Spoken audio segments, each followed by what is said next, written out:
Okay student, let's continue our chapter.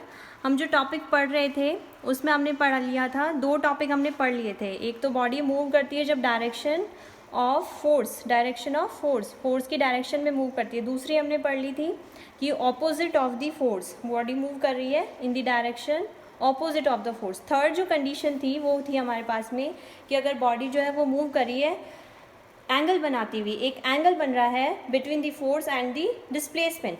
तो ये मैंने आपको सामने दिखा रखा है। एक ये फोर्स है जो इस हम बॉडी पे लगा रहे हैं, ये इसकी इनिशियल पोजीशन है। यहाँ से हम फोर्स लगा रहे हैं इसके टूवर्ड्स द दिस ग्राउंड, लेकिन बीच में क्या बन रहा है, एक एंगल बन रहा है। तो एंगल को मैंने लिख दिया थीटा है, ठीक है। बीच में हम ले रहे हैं एक एंगल थीटा और फोर्स लगा रहे हैं इस तरह से। अब इसकी जो फाइनल पोजीशन है वो डिस्प्लेसमेंट तो इसी डायरेक्शन में है, यही डायरेक्शन में है, लेकिन फोर्स एंगल बनाते हुए। तो इन दोनों के बीच में क्या है, एक एंगल है, एंगल क्रिएट हो जाएगा। तो इसमें हमको दो कंपोनेंट मिलेंगे। फर्स्ट कंपोनेंट होगा horizontal component and second one is vertical component, ठीक है। हॉरिजॉन्टल कंपोनेंट जो होगा वो ग्राउंड से टच होगा, ये वाला, ये होगा हॉरिजॉन्टल कंपोनेंट। इसको हमने लिख दिया horizontal component of angle theta, ये एंगल बना देते हैं थीटा, ठीक है।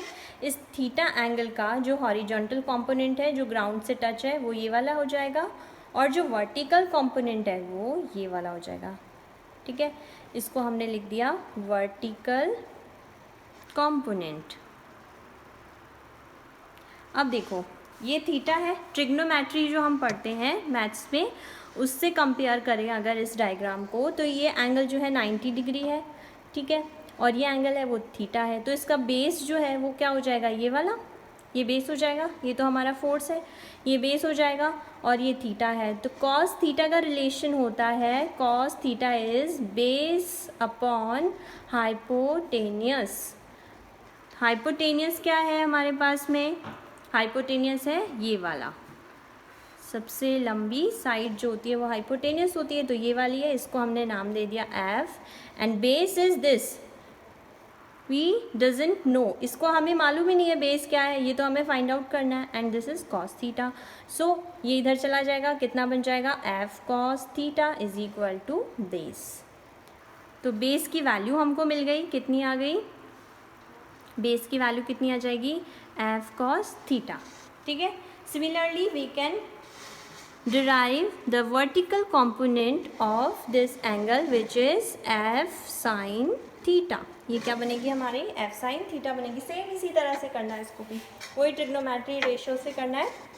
तो हमारे पास दो कंपोनेंट आ जाएंगे, हॉरिजॉन्टल कंपोनेंट होगा f cos theta and vertical component is f sin theta। ये दो कंपोनेंट हमने निकाल लिए।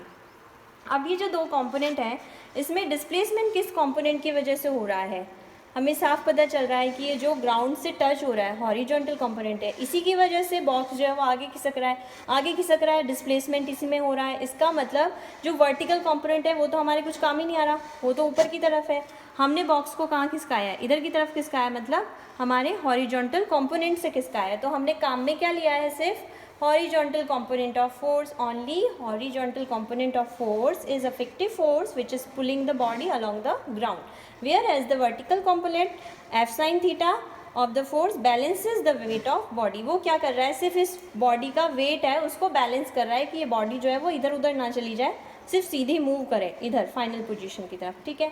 सो we can say f is equal to F cos theta. F cos theta क्यों लिखा, f क्यों नहीं लिखा, क्योंकि इस बार f हमारा कुछ काम नहीं कर रहा। काम कौन कर रहा है, इस बार f काम नहीं कर रहा है, f तो इस डायरेक्शन में जा रहा है विद एन एंगल थीटा।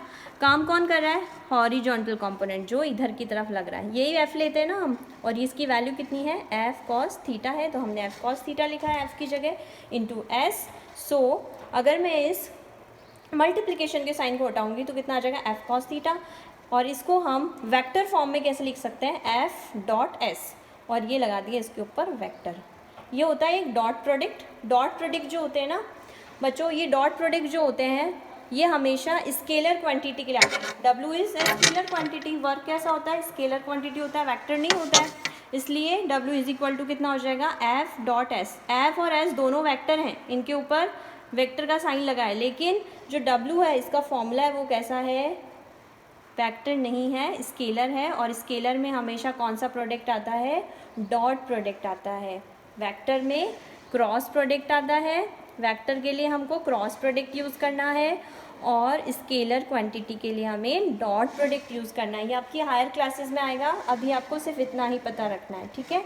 तो F dot S is W, this is the formula when the body moves an angle to the direction of force, एक एंगल बनाते हुए जब बॉडी जो है वो मूव कर रही है, ठीक है। आगे चलते हैं, हम यूनिट ऑफ वर्क पढ़ लेते हैं।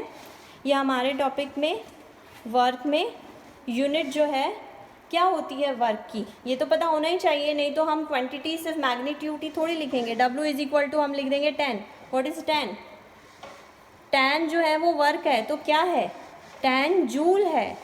कितना है, 10 जूल है। तो क्वांटिटी के साथ में उसकी यूनिट होनी ज़रूरी है, अगर यूनिट नहीं होगी तो हम उसको शो ही नहीं कर सकते कि ये क्या चीज़ है, ठीक है। तो unit of work W is, अब फॉर्मूला से निकालेंगे तो F की यूनिट होती है न्यूटन एंड डिस्प्लेसमेंट की यूनिट होती है metre. So W is equal to newton into metre and another unit of work is joule. ये ऐसा ही यूनिट है वर्क की, जूल। इसको J से शो करते हैं। Amount of work done when a force of 1 newton moves a body through a distance of 1 metre. एक बॉडी जो है वो 1 न्यूटन उस पर फोर्स लगा रहे हैं और वो 1 मीटर तक क्या कर रही है, मूव कर रही है, 1 मीटर डिस्टेंस तक वो जा रही है। इसका मतलब जो फोर्स है वो 1 न्यूटन है और डिस्प्लेसमेंट 1 मीटर है। तो कितना वर्क हुआ, 1 जूल वर्क हुआ। कितना वर्क हुआ, 1 जूल वर्क हुआ। ये इससे हमने लिख दिया, इससे ही हमने डेफिनेशन से इसको लिखा है, ठीक है। इन दी डायरेक्शन ऑफ फोर्स, ये उसी की डायरेक्शन में। अब एक न्यूमेरिकल सॉल्व कर देते हैं हम, ठीक है। न्यूमेरिकल क्या दे रखा है हमको कि ये एक बॉडी दे रखी है, इस पर 7 न्यूटन फोर्स लगा रखा है। अब ये जो बॉडी है इसको हमने 8 मीटर तक डिस्प्लेस किया। कहाँ तक डिस्प्लेस किया है, 8 मीटर। कुछ भी क्वांटिटी लिख लो, मैंने 7 न्यूटन और 8 मीटर ले लिया। तुम्हें जो ठीक लगे वो लिख के और एक न्यूमेरिकल सॉल्व करो, ठीक है। उससे तुम्हें पता चल जाएगा कि हमें क्या क्या गलतियाँ नहीं करनी है। करना क्या है ये तो पता चल जाता है सबको, पर क्या नहीं करना है वो किसी को नहीं पता चलता। इसलिए न्यूमेरिकल खुद से सॉल्व करो। W इज इक्वल टू कितना होता है, F इंटू एस होता है। W हमें फाइंड आउट करना है, वर्क पूछा है हमसे, तो W is equal to F कितना हो जाएगा, क्या दे रखा है, F दे रखा है, F हमको दे रखा है 7 न्यूटन, न्यूटन नहीं लगाएंगे यहाँ। S क्या है, 8 इंटू 7 56। व्हाट इज 56, 56 जूल और 56 न्यूटन इंटू मीटर। और बस इतना ही, दो ही चीज़ें, दो ही क्वांटिटी दे रखी है हमको, दो ही यूनिट दे रखे हैं, तो हम दो ही लिखेंगे। W is equal to 56 joule और 56 न्यूटन इंटू मीटर, ये दोनों में से कुछ भी लिख सकते हैं। अब ये ध्यान रखना, जब तक आपको डायरेक्शन गिवन नहीं है न्यूमेरिकल में, आपको इसके अंदर कोई डायरेक्शन नहीं लगानी है, क्योंकि W is a scalar quantity not a vector quantity. तो आपको यहाँ पे कुछ नहीं दिखाना है। हाँ, आपसे अगर वो न्यूमेरिकल में पूछता है कि फोर्स जो है उसकी डायरेक्शन बताओ, ये वर्क डन है और फोर्स की आपको डायरेक्शन पूछी है या डिस्प्लेसमेंट की आपको डायरेक्शन पूछी है, तब आप डायरेक्शन उसके अंदर शो करोगे। अभी आपको ना तो डायरेक्शन फोर्स की दे रखी है ना आपको डिस्प्लेसमेंट की दे रखी है, सिर्फ इतना बता रखा है कि 7 न्यूटन का जो बॉक्स है इस पर 7 न्यूटन फोर्स लगाते हैं और वो 8 मीटर तक डिस्प्लेसमेंट लेता है, तो वर्क डन बताओ। तो बस इतना पूछा है तो इतना ही सॉल्व करना है इसको, ठीक है। समझ में आ गया सबको, ओके। नेक्स्ट टॉपिक जो होगा वो हमारा होगा nature of the work. Nature of work ये हम कल पढ़ेंगे, नेचर ऑफ वर्क, ओके।